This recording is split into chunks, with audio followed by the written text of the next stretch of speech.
We are moving towards the end of our taste analysis, and we're going to talk in this video about intensity, about the persistence, and about the quality. If you try to make a parallel between the olfactory analysis that we made, you would expect that the intensity is about how densely we perceive all of these things we talked about in our mouth. But now, it's not about the aroma intensity, but it's about the flavor intensity. Intensity is about how strongly you perceive this wine, this time in your palate. How does it penetrate? How does it caress? How does it dominate over your palate? That's the intensity. It's about the volume. It's about the weight. How present is the wine in your mouth, in your palate, with all the different molecules that it has. The intensity can be, again, light, medium plus, medium, high. You will make a judgment, and this is important for you to describe the wine in a better way. All of these components, when you write about the wine or when you try to make an organized talk, will help you organize, structure your thoughts. What I care about most in this video is about the persistence. Persistence is an excellent indicator for the quality of a wine. What is persistence? We have to define this in an organized way. Once you sip your wine, it's about how well this wine remains with you. How long can you remember all of these aromas we talked about? How well is this memory of the wine with you, remains with you? Does it fade away? Does the wine fade away immediately after 3 seconds?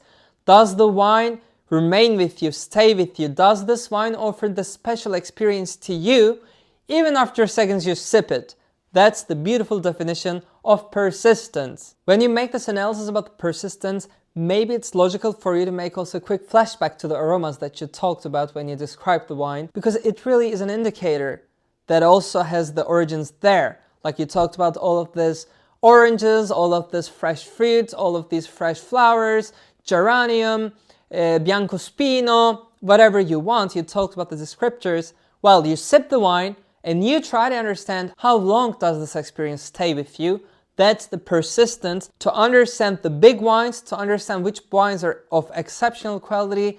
Persistence is something that you have to analyze. Well, of course, we have a more analytical approach to understand the persistence of a wine. And what is it? Well, to say generally that a wine is of a nice persistence, the aromas remain with you, the rule of thumb says that you need 8 seconds. So you made your analysis, you smelled the wine, you taste the wine, you analyze everything. Now you think about the persistence, you sip the wine one last time, you swallow it, I count. In this case, the wine faded away, all of these aromas that I had initially described, all of these sensations also in my mouth, the smoothness and all of this, the general presence of the wine faded away after 4 or 5 seconds. So I would say that I'm with a wine that's of medium persistence. It's adequately satisfactorily persistent, but I'm not with a wine that's very persistent. I'm not with a wine even that's persistent. It's medium persistent, medium minus persistent. That's a rosé, that's a chiaretto. If you're with a wine that remains with you, that doesn't fade away automatically after 8 seconds, from 8 to 12 seconds, you're with a wine that's with a very nice persistence. If you're with a wine that surprises you with the high level of persistence, if you still think about the wine in every terms, about the aromas, about the flavors, about all of these tactile features we talked about, if the wine is with you even after 12 seconds, then you're with a very satisfactory wine that has high persistence. You have to analyze persistence, and do not forget that it really contributes to the quality of a wine, which connects me to the discussion about the quality. To make a judgment about the quality of a wine when it comes to the flavor components, the taste components, it's not the easiest thing. This is something that you're going to definitely gain by experience.